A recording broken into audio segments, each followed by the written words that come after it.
گناہ کرتا ہے تو اس کے گناہ کی وجہ سے ایک کالا دھبا اس کے سینے پہ لگ جاتا ہے، اس کے دل پر لگ جاتا ہے۔ پھر اگر وہ توبہ کر لیتا ہے تو اس کا دل صاف ہو جاتا ہے، لیکن اگر وہ توبہ نہیں کرتا تو وہ گناہ کا جو دھبا، جو سیاہ دھبا جو اس پر لگا تھا وہ اور زیادہ بڑھ جاتا، اس میں اضافہ ہو جاتا ہے، یہاں تک کہ اگر وہ گناہ سے باز نہیں آتا تو رفتہ رفتہ دھیرے دھیرے اس کا پورا دل کالا ہو جاتا ہے گناہوں کی وجہ سے۔ اس لیے گناہ انسان کو نیکیوں سے روکنے کا سبب بنتے ہیں۔ حدیث شریف میں جن 10 گناہوں کو بڑا کہا گیا ہے جو بغیر توبہ کے معاف نہیں ہوتے، ان میں سے ایک گناہ ہے ناک توڑنے کمی کرنا۔ قرآن مجید ہم سب کے لیے ہدایت اور رہنما ہے ہمیشہ کے لیے۔ ہم قرآن کے ترجمے کو اگر پڑھیں تو یہ بات واضح ہوتی ہے کہ ناک تولنے کمی کرنا کتنا سخت جرم ہے۔ قرآن مقدس میں اللہ رب العزت نے ارشاد فرمایا وَيْلٌ لِّلْمُطَفِّفِينَ الَّذِينَ إِذَا اكْتَالُوا عَلَى النَّاسِ يَسْتَوْفُونَ وَإِذَا كَالُوهُمْ أَوْ وَزَنُوهُمْ يُخْسِرُونَ۔ اللہ تعالیٰ فرماتے ہیں کہ ہلاکت ہے، بربادی ہے ان لوگوں کے لیے جو اگر کسی سے کوئی سامان لیتے ہیں تو پورا پورا لیتے ہیں، وَإِذَا كَالُوهُمْ أَوْ وَزَنُوهُمْ يُخْسِرُونَ، اگر ان کو ناپ کر یا تول کر اگر دیتے ہیں تو اس میں کمی کرتے ہیں۔ کیا یہ اتنا کم ہے کہ اللہ رب العزت نے اس کے لیے ویل کا لفظ استعمال فرمایا کہ ہلاکت بربادی اس شخص کے لیے۔ ایک تو قرآن کے اندر اتنی سخت وعید آئی ہے، اور پھر دوسرے یہ کہ یہ حقوق العباد کو بھی پامال کرتا ہے۔ انسان نے اگر کوئی گناہ اگر کیا جس کا تعلق اللہ اور بندے کے درمیان ہوتا ہے، انسان نے اگر عبادات میں اگر کوتاہی کی تو ممکن ہے اللہ رب العزت اگر معاف کرنا چاہیں تو معاف فرما دیتے ہیں، لیکن اگر حقوق العباد اگر کسی نے پامال کیا، اگر بندوں کے حق اگر کسی نے مارے ہیں تو اللہ رب العزت اس گناہ کو اس وقت تک نہیں معاف فرماتے جب تک جس کا حق مارا اس کا جب تک واپس نہ کرے۔ کتنا سخت یہ جرم ہے۔ یعنی اگر ہم نے ناپ تول میں کمی کر کر اگر کسی کو کچھ کم دیا ہے، پھر اگر ہم اپنے اللہ سے اگر توبہ بھی کریں تو بھی ہمارے گناہ نہیں معاف ہو سکتے، ہماری معافی نہیں ہو سکتی اس وقت تک جس کو میں نے سامان کم دیا تھا جب تک ہم اس کو پورا نہیں دیں۔ اور آج اگر اپنے بازاروں کے اندر اگر دیکھا جائے تو بہت زور و شور سے ناپ تول میں کمی کی جاتی ہے، ناپ تول میں کمی کی جاتی ہے، عام طور سے ڈنڈے مارنے کا رواج بڑھ گیا ہے۔ ہم لوگ یہ جانتے ہیں، یہ چاہتے ہیں کہ اگر ہم تھوڑا سا اگر حاصل کر لیں گے تو وہ ہمارے لیے زیادہ ہو جائے گا۔ یہ چیز ظاہراً تو آپ کو زیادہ نظر آئے گی، لیکن اس میں اللہ رب العزت برکت کو ختم کر دیتا ہے، پھر اس کی عادت سے بن جاتی دوسروں کے حق مارنے کا۔ یہ ڈنڈی مارنا، سامان کم دینا، یہ بہت سخت گناہ ہے۔ 10 گناہوں میں سے جو میں نے پہلا گناہ بتایا وہ ہے ناپ تول میں کمی کرنا۔ اس لیے ہم سب کو اگر کسی کو کوئی سامان لینا ہو یا دینا ہو بالکل انصاف کے ساتھ، برابری کے ساتھ ہم ناپ تول کریں۔ اور ایک جگہ اللہ رب العزت نے ارشاد بھی فرمایا، اللہ تعالیٰ نے فرمایا کہ تم لوگ ناپ اور تول میں برابر کر کے ناپ اور تول میں کبھی کمی نہ کرو۔ تو اس لیے اس گناہ کو ہم سب کو روکنا ہے، اس سے ہمیشہ بچنا ہے۔ اور دوسرا گناہ یہ ہے جو رشوت خوری چل رہی ہے۔ رشوت خوری کے بارے میں اللہ کے نبی کریم صلی اللہ علیہ وسلم کی حدیث مبارکہ ہے، حضور صلی اللہ علیہ وسلم نے ارشاد فرمایا الراشی والمرتشی کلاہما فی النار، کہ رشوت لینے والا اور رشوت دینے والا دونوں کے لیے جہنم کا اعلان کیا گیا۔ رشوت لینا اور رشوت دینا دونوں کے لیے جہنم کا اعلان کیا گیا اور دونوں کے لیے سخت وعیدیں فرمائی گئی۔ اس لیے ہم سب کو کوئی بھی کام ہو ہم اس میں رشوت نہیں لے سکتے، ہمارے لیے جائز نہیں۔ ہم نہ رشوت لیں اور نہ رشوت دیں، یہ اتنا سخت گناہ ہے، اتنا سخت جرم ہے۔ اور تیسرا گناہ جو ہمیں بتانا ہے وہ ہے خودکشی کا۔ خودکشی کرنا کتنا بڑا جرم ہے۔ آج عام طور سے ہمارے معاشرے کے اندر یہ گناہ بڑھتا جا رہا اور عام طور سے مسلمان طبقہ بھی اس میں پھنستا جا رہا۔ ہم سب دنیا کی الجھنوں، دنیا کی پریشانیوں میں مبتلا ہو کر کے ہم یہ سمجھتے ہیں کہ ہم اگر اپنی جان کھو دیں گے تو ہمیں سکون مل جائے گا، ہم اپنی جان اگر دے دیں گے، ہم اگر اپنی جان چھلانگ لگا کر دے دیں، پہاڑ سے کود کر دے دیں، یا ہم زہر کھا کر کے اپنی جان گنوا دیں، ہم خودکشی کر لیں، پھانسی پر لٹک جائیں، اور نہ معلوم کیا کیا خیال انسان کے ذہن میں پیدا ہوتے، وہ اگر چاہے کہ ہمیں اس سے سکون مل جائے گا تو یاد رکھنا اس سے سکون آپ کو نہیں مل سکتا، بلکہ اگر آپ نے اس طرح سے حرام طریقے سے اپنی جان کو دور کیا ہے، اپنی جان کھو دی ہے، تو دنیا کے اندر تو تمہیں ذلت ملی ہی لیکن آخرت کے اندر اس سے بھی بڑا دردناک عذاب آپ کو دیا جائے گا۔ حدیث شریف میں آپ صلی اللہ علیہ وسلم کا ارشاد ہے کہ جو شخص پہاڑ سے کود کر جان دیتا ہے، جو شخص پہاڑ سے کود کر جان دیتا ہے، قیامت کے دن اس کو یہ سزا دی جائے گی کہ یہ جہنم کے اندر پہاڑ سے بار بار کودتا رہے گا، بار بار کود کر اپنی جان دیتا رہے گا۔ فرمایا حضور صلی اللہ علیہ وسلم نے جس شخص نے زہر کھا کر کے جان دی، جس شخص نے چاہا کہ ہم زہر کھا کر اپنی جان دے دی، اگر اس نے زہر کھا کر اپنی جان دے دی تو اس کے بارے میں حدیث شریف میں آپ صلی اللہ علیہ وسلم نے ارشاد فرمایا کہ جہنم میں یہ شخص ہوگا اور اس کے ہاتھ میں زہر تھمایا جائے گا اور جہنم کے اندر یہ رہ کر کے بار بار اس زہر کو پیتا رہے گا، یہ اس میں سزا اس کو بھگتنے پڑے گی، یہ زہر پیے گا پھر مرے گا، پھر زہر پیے گا پھر مرے گا، اس طرح کے عالم اس کا ہوگا۔ آپ اس سے محسوس کریں کہ جو شخص زہر کھا کر کے اپنی جان دیتا ہے اس پر کتنا دردناک عذاب ہوگا۔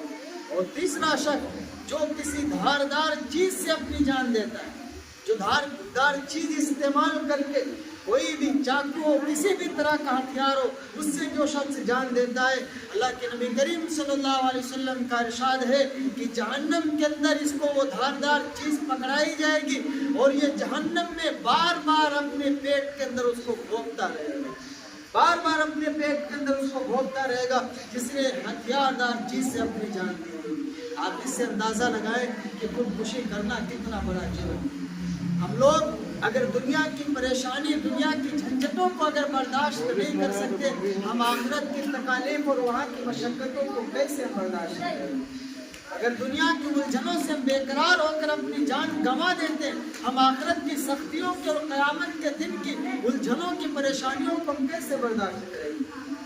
دنیا کی جو پریشانی تھوڑی سی ہے کہ کوئی نہ کوئی حل ہمارے پاس نکل آتا ہے، تو آخرت کے اندر جہاں پر کوئی حل ہی نہیں ہوگا، وہاں کی پریشانیوں کو کیسے برداشت کریں گے؟ اس لیے ہم دنیا کی جھنجھٹوں اور پریشانیوں سے الجھ کر ہمیں قرآن اور حدیث میں تمام پریشانیوں پر صبر کی ترغیب دی۔ کوئی بھی کسی بھی طرح کی پریشانی ہو، ہم اس پر صبر کریں اور اللہ ہمیں اس پر صبر دے گا اور صبر پر انعام بھی دے گا۔ اس لیے جتنی بھی الجھنیں ہو، جتنی بھی پریشانیاں ہو، جو بھی چیزیں دنیا کے اندر برداشت کرنی ہو، آپ سب پر صبر کرتے چلے جائیں، اللہ کی ذات سے امید کرتے رہیں کہ اللہ تعالیٰ آپ کو اس صبر پر بھی انعام دے گا، اور کبھی خودکشی کرنے کی بات اپنے ذہن میں نہیں آئے۔ بہت سخت گناہ ہے۔ چوتھا گناہ کسی پر تہمت لگانا، کسی پر تہمت لگانا یہ بہت سخت گناہ ہے۔ سورہ نور کے اندر آیت نمبر 4 پر اللہ رب العزت نے ارشاد فرمایا کہ وہ لوگ جو پاک باز عورتوں پر تہمت لگاتے ہیں اور پھر وہ 4 گواہ نہیں پیش کر سکتے، تو ایک تو انہیں 80 کوڑے لگائے جائیں، پھر ان کی گواہی بھی کبھی قبول نہ کی جائے گی۔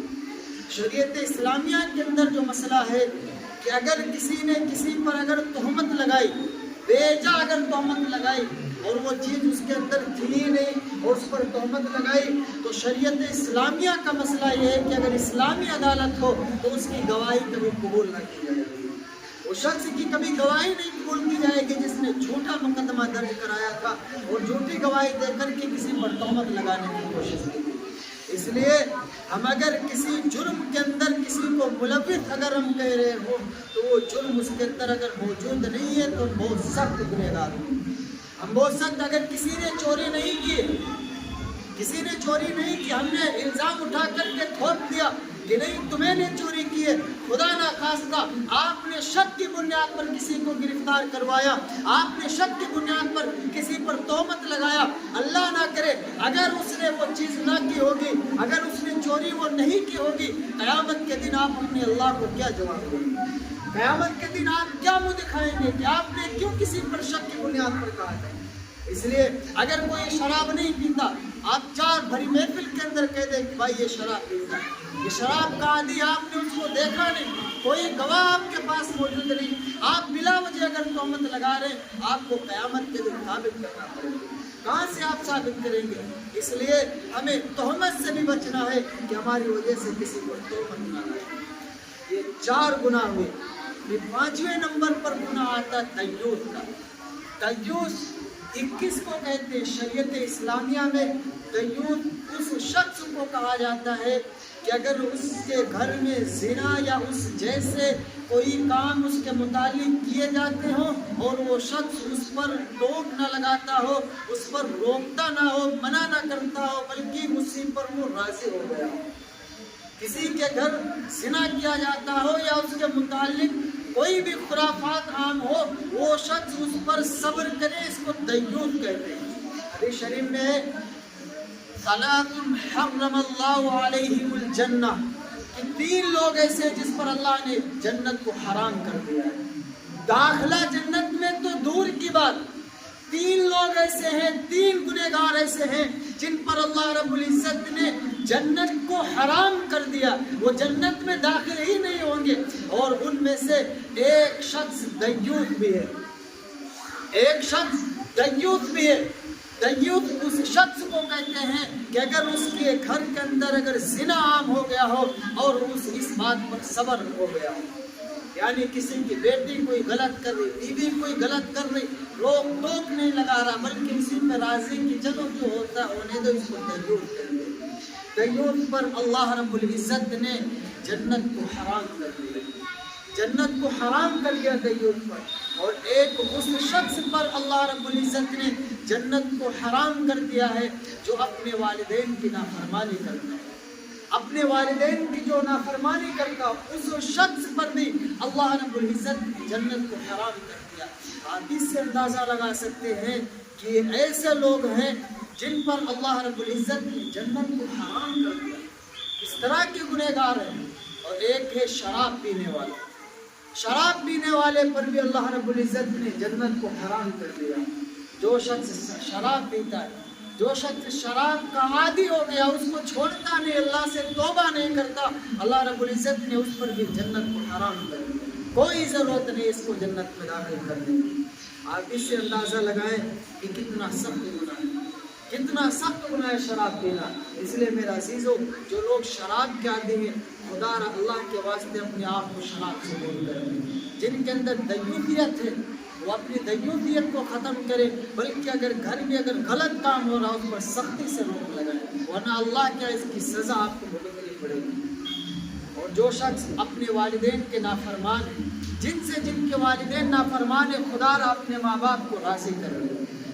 آپ کا لفظ آیا ہے کہ یہ والدین کا نافرمان جنت میں نہیں داخل ہو سکتا۔ نماز آپ کی الگ عبادت ہے، روزہ الگ عبادت ہے، آپ نے حج کر لیا بے شک مبارک ہو، عمرے آپ نے کر لیا مبارک ہو، آپ نے بے شمار عبادات کر لی، آپ نے بہت اچھا کام کیا ہے، لیکن اگر والدین کی نافرمانی کی ہے، والدین کے ساتھ بدسلوکی کی ہے، تو قیامت کے دن آپ کا داخلہ جنت میں نہیں ہو سکتا۔ والدین کے قدموں کی، والدہ کے قدموں کے نیچے اللہ نے جنت کو رکھ دیا، والدین کو، وہ والد کو جنت کا دروازہ کہا گیا۔ جب آپ نے اپنی والدہ کو ناراض کر دیا، جنت کا دروازہ آپ نے اپنے باپ کو ناراض کر دیا، آپ کو جنت کہاں مل سکتی ہے؟ آپ نے عبادتیں کی وہ تو بات کا نفع ہے، لیکن آپ کی شروعات خراب ہے، آپ نے اپنے والدین کی نافرمانی کی، جس کی وجہ سے آپ کا داخلہ جنت میں نہیں ہو سکتا۔ اور پھر 6واں گناہ جاندار کی تصویر بنانا۔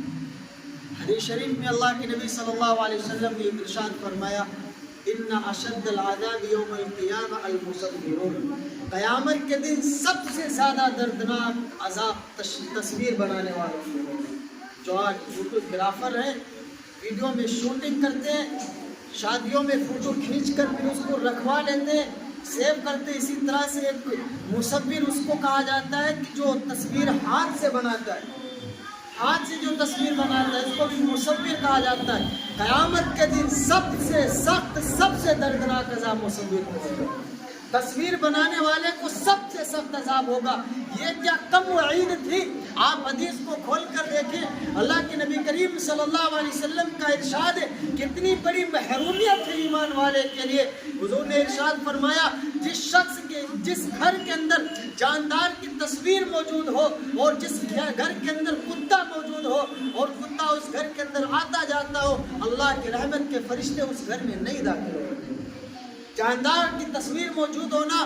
آج ہمارے گھروں میں اگر دیکھا جائے پیپر کی شکل میں کتنی تصویریں لگی ہوتی، بچے لا کر کے لگا دیتے. یہ الیکشن وہ لڑ رہے ہیں، فلاں صاحب لڑ رہے ہیں، ان کا فوٹو لگا ہوا ہے. پیپر میں کسی کا فوٹو ہے، وہ فوٹو لگا ہوا. البمس بنائے ہوئے رکھے ہوئے، یہ سب اسی کے اندر داخل ہے. کہیں پر کبوتر کی تصویر لگی ہوئی. یہ ساری تصاویر ان چیزوں کے اندر داخل ہے کہ جس گھر کے اندر ایسی تصویریں ہوں گی اللہ رب العزت کی رحمت کے فرشتے اس گھر میں نہیں داخل ہو سکتے. اس لیے اولاً تو ہمیں اپنے گھروں کا جائزہ لینا ہے کہ اگر ہمارے گھروں کے اندر جاندار کی اگر تصویر ہو تو اس کو فوراً ہٹا دینا، اس کو ہٹا دینا. جاندار کی تصویر آپ پھول لگا سکتے، بوٹے لگا سکتے خوبصورتی کے لیے، اور آپ مور کی تصویر لگا دیں، کبوتر کی تصویر لگائیں. یہ ساری جاندار کسی پرندے کی تصویر آپ نے لگائی، شیر بنا ہوا وہ تصویر آپ نے گھروں پر نصب کر دی. یہ ساری چیزیں جاندار تصویر کیا تصاویر کی آتی، اور جو یہ ساری چیزیں حرام ہے. جس گھر کے اندر یہ تصویریں موجود ہوتی اللہ کی رحمت کے فرشتے اس گھر میں نہیں داخل ہوتے. 8واں گناہ جوا کھیلنا. جوا کھیلنا کتنا سخت گناہ. آپ دیکھیں قرآن شریف کے اندر سورہ مائدہ آیت نمبر 90-91 اللہ رب العزت ارشاد فرماتے ہیں، یا ایھا الذین آمنوا انما الخمر والمیسر والانصاب والازلام رجس من عمل الشیطان فاجتنبوہ لعلکم تفلحون. اللہ رب العزت نے ارشاد فرمایا کہ اے ایمان والو، یا ایھا الناس اور یا ایھا الذین آمنوا میں بڑا فرق ہے. مفسرین نے لکھا الناس کے اندر تو سارے لوگ داخل ہوتے ہیں، جو اللہ کی مان کر چلے وہ بھی، جو نہ مان کر چلے وہ بھی. لیکن جب اللہ تعالیٰ یا ایھا الذین آمنوا فرماتے ہیں تو مقصد یہ ہوتا ہے کہ اے مجھ سے پیار کرنے والوں، اے میری مان کر چلنے والوں. لوگ تو بہت سے ہیں جو اللہ کی فرما برداری کرتے. اللہ تعالیٰ مخاطب فرماتے اے مومنو، اے میری ماننے والوں، میں تم سے کہہ رہا ہوں کہ انما الخمر کی شراب والمیسر اور جوا والانصاب اور بتوں کے پٹھے، اور اللہ نے فرمایا والازلام اور تیر اندازی، یہ ساری چیزیں جو جوئے کی شکل میں ہے رجس من عمل الشیطان، یہ سب شیطان کے عمل ہیں، یہ سب شیطان کے کام ہے. فاجتنبوہ، ان تمام چیزوں کو چھوڑ دو. اللہ فرماتے ہیں جوا کھیلنا، شراب پینا اور لگ کر کے تیر ڈالنا، جو زمانے جاہلیت کے اندر یہ چیز تھی جس کو جوئے کی شکل اختیار کیے ہوئے تھے. اور اللہ نے فرمایا یہ ساری چیزیں یہ سب شیطان کے عمل. فاجتنبوہ، تم سب اس سے بچ جاؤ. لعلکم تفلحون، تاکہ کامیابی تمہارا مقدر بن جائے، تاکہ تم کامیاب ہو جاؤ. اللہ سمجھا رہے رجس من عمل الشیطان، یہ تو سب شیطانی کام ہے. انسان جوا کھیلتا، آگے اللہ نے فرمایا کہ جوا کی وجہ سے آپس میں دشمنیاں پیدا ہوتی ہیں. دشمنیاں آپس میں دوستی ہو، اگر جیت ہار ہوئی پھر اس سے دشمنی پیدا ہو جاتی ہے. تو اس لیے ہمیں اس گناہ سے بھی بچنا ہے. جوا، شراب، شرط لگانا، موبائل پر گیم پر شرط لگا کر کے کھیلنا، جو آج نئی شکل آ رہی، گیم کی شکل میں پیسے لگ کر کے اس کو حاصل کیا جاتا. اگر آپ نے جوئے سے رقم اگر حاصل بھی کر لی تو حرام. میں ہمیشہ کہا کرتا ہوں کہ اگر آپ نے سارا دن اگر جوا کھیلا، آپ 500 روپے گھر اگر لے کر بھی آئے تو سارا دن آپ نے محنت کی اور 500 روپیہ آپ لائے بھی، وہ بھی حرام رقم لے کر آئے. 200 روپیہ آپ لاتے، آپ حلال لاتے، اللہ اس میں برکت دیتا ہے. آپ نے 500 لے کر کیا، لیکن آپ نے حرام لائے، آپ کی اس میں اللہ برکت نہیں دے گا. اس لیے ہمیں اس گناہ سے بھی بچنا ہے. اور ایک گناہ ہے جھوٹی گواہی دینا. جھوٹی گواہی کے بارے میں حدیث شریف میں شرک کرنا اور جھوٹی گواہی دینے کو برابر گناہ قرار دیا گیا. آپ اس سے اندازہ لگائیں کہ شرک کرنا، ان الشرک لظلم عظیم، قرآن کے اندر فرمایا گیا کہ شرک تو تمام بہت بڑا گناہ. سب سے بڑا گناہ۔ اور حدیث شریف کے اندر آپ دیکھیے کہ شرک کرنا اور جھوٹی گواہی دینا دونوں کو برابر قرار دیا گیا ہے۔ جو شخص جھوٹی گواہی دیتا ہے، تو کوئی اگر کسی کی زمین ہڑپ کرنا چاہتا ہے، جھوٹی گواہی دینے کے لیے رشتہ دار تیار ہے، چلو ہم گواہی دے دیں گے، اللہ کے کیا منہ دکھاؤ گے؟ آج چھوٹی سی رقم پا کر کے آپ اپنی رشتہ داری نبھانے کے لیے تھوڑی سی زمین کے چکر میں آپ جھوٹی گواہی دینے چل دیے، اللہ کے آپ کیا جواب دو گے؟ کیا منہ پڑے گا آپ کو اللہ کا سامنا کرنے میں؟ اس لیے ہمیں جھوٹی گواہی سے بھی بچنا۔ اگر حق فیصلہ ہے، آپ اگر صحیح گواہی اگر دے رہے تو آپ گواہی دے، ورنہ آپ اس سے دور رہیں۔ اور نواں گناہ ہے کسی کی جائیداد پر قبضہ کرنا۔ حدیث شریف کے اندر امی عائشہ رضی اللہ تعالی عنہ سے روایت ہے، فرماتی ہے من اخذ شبرا من الارض ظلما، جس شخص نے ایک بالشت کے برابر بھی زمین ظلم سے حاصل کیے، طوقہ، اس کے گلے میں توق لٹکایا جائے گا، سبع ارضین، سات زمینوں کا۔ جس شخص نے ایک بالشت بھی زمین ظلم سے حاصل کی، ایک بالشت بھی ظلمن زمین جوت لی، اللہ تعالیٰ قیامت کے دن اس شخص کے گلے میں 7 زمینوں کا توق لگتا ہے۔ کتنا بڑا سخت گناہ، قیامت کے دن آپ کیسے برداشت کریں گے؟ جو اللہ نے آپ کو دیا، جو آپ کو اپنی زمین ہے، آپ اس پر قبضہ کیجئے۔ دوسری کی زمین پر اگر آپ نے بے ایمانی کی اور کسی کی زمین اگر آپ نے ہڑپ لی تو یقیناً اللہ کے یہاں بڑا دردناک عذاب اس پر ملے گا، بڑی سخت وعید ہے۔ آخری بات، 10واں گناہ جو ہے چغل خوری۔ چغل خوری بہت سخت گناہ۔ حدیث شریف میں لا يدخل الجنت قطار، کہ جو شخص چغل خور ہے وہ جنت میں نہیں داخل ہو سکتا۔ اس لیے ہم سب کو چغل خوری سے بھی بچنا ہے، چغلی سے، غیبت سے، ان تمام گناہوں سے اپنے آپ کو بچانا ہے۔ پھر انشاءاللہ آپ کا دل عبادات میں لگے گا، ہمارا معاشرہ پاکیزہ معاشرہ بنے گا، اور ہمارا دل اللہ کی عبادت کرنے میں منہمک ہو جائے گا، عبادت میں بڑا مزہ آئے گا۔ اللہ رب العزت سے دعا ہے کہ اللہ تعالیٰ ہم سب کو ان تمام باتوں پر عمل کرنے کی توفیق عطا فرمائے۔